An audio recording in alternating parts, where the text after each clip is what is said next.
दोस्ती की शुरुआत। राज और अमन बचपन के दोस्त थे जो एक ही कॉलेज में पढ़ते थे और हर समय साथ रहते थे। अमन एक शांत और बुद्धिमान लड़का था, जबकि राज एक शरारती और जिज्ञासु लड़का था। एक दिन गांव के पास एक पुराना खंडर जैसा घर मिला, जिसे लोग भूतिया मानते थे, क्योंकि गांव वालों का कहना था कि वहां से अजीब गरीब आवाज़ आती हैं और रात को वहां कोई दिखाई भी नहीं देता है। राज ने उत्साहित होकर कहा, अमन, क्या सोचते हो, चलें? लेकिन कहाँ? अरे अमन, वही खंडर जो हमारे गांव के पास मिला है। अरे जिसे लोग भूतिया मानते हैं। चलो चलें उस रहस्य का पता लगाने। बोलो। अमन ने थोड़ी हिचकिचाहट के बाद कहा, राज, ये खतरनाक हो सकता है, लेकिन अगर तुम सच में जाना चाहते हो तो मैं हमेशा तुम्हारे साथ हूँ। रहस्यमय घर की खोज। रात होते ही दोनों दोस्त टॉर्च और कुछ ज़रूरी सामान लेकर उस खंडर वाले घर की ओर निकल पड़े। दोनों दोस्तों ने कई सारी बाधाओं को पार किया, घने जंगल को भी उन्हें पार करना पड़ा। उसके बाद दोनों उस खंडर जैसे भूतिया घर के बाहर पहुंच गए, जहां पर दोनों ने कुछ देर तक उस खंडर को देखा और फिर दोनों दोस्तों ने घर के अंदर प्रवेश किया। घर के अंदर आते ही राज और अमन दोनों ने अपने आसपास देखा। कुछ समय बाद उनके सामने अचानक से धुआं प्रकट हो गया। दोनों ने काफ़ी कोशिश करी कि वो अपने आसपास देख लें, लेकिन फिर भी उन्हें कुछ दिखाई नहीं दे रहा था। कुछ समय बाद धुआं खुद ही गायब हो गया। राज ने टॉर्च की रोशनी को चारों ओर घुमाया और देखा कि घर के अंदर कुछ पुरानी किताबें, टूटी फूटी चीज़ें और दीवारों पे अजीबो-गरीब निशान थे। ये सब देखकर राज ने कहा, अमन, यह जगह सच में डरावनी है, लेकिन हमें रहस्य का पता लगाना ही होगा।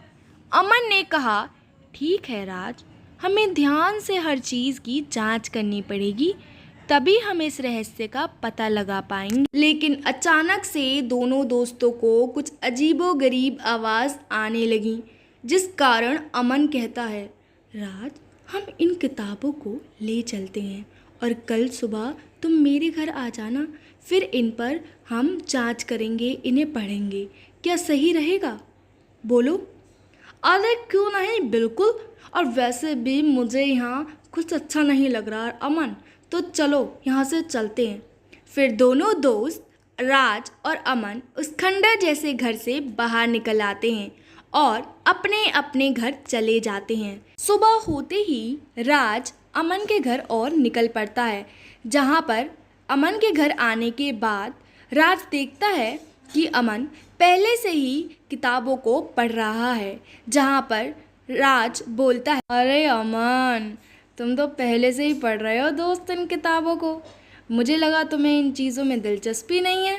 वाह, सही है। अरे नहीं राज, मैं तुम्हारा इंतज़ार कर रहा था, तब तक मैंने इन किताबों को पढ़ने का सोचा। अरे देखो ना यहाँ क्या लिखा है, आ जाओ बैठ जाओ। फिर राज बैठकर अमन के साथ किताबों को अध्ययन करता है, जिससे अगले कुछ दिनों तक राज अमन के घर आता और दोनों मिलकर किताबों को पढ़ते, जिससे राज को एक मानचित्र मिला, जिससे राज और अमन उस मानचित्र और संकेतों का अध्ययन करते रहे। उन्हें पता चला कि गांव के पास एक गुफा है, जहां छुपा हुआ खजाना है। राज ने उत्साहित होकर कहा, अमन, हमें इस गुफा की ओर जाना चाहिए और खजाना ढूंढना चाहिए। बोलो, क्या बोलते हो? अमन ने सहमति से सिर हिलाया और कहा, लेकिन हमें सावधान रहना होगा, ये आसान नहीं होगा। क्योंकि दोनों दोस्त मानचित्र के अनुसार गुफा की ओर चल पड़े। रास्ते में उन्हें कई बाधाओं का सामना करना पड़ा, लेकिन उनकी दोस्ती और साहस ने उन्हें आगे बढ़ने में मदद की। राज और अमन दोनों ही गुफा के बाहर आ पहुंचते हैं।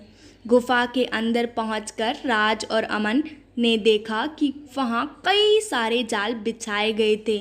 उन्हें बड़े ही सावधानी से उन जालों को पार करना पड़ा। अंत में उन्हें एक बड़ा सा कमरा दिखा जहाँ पर एक पुराना सा संदूक रखा था।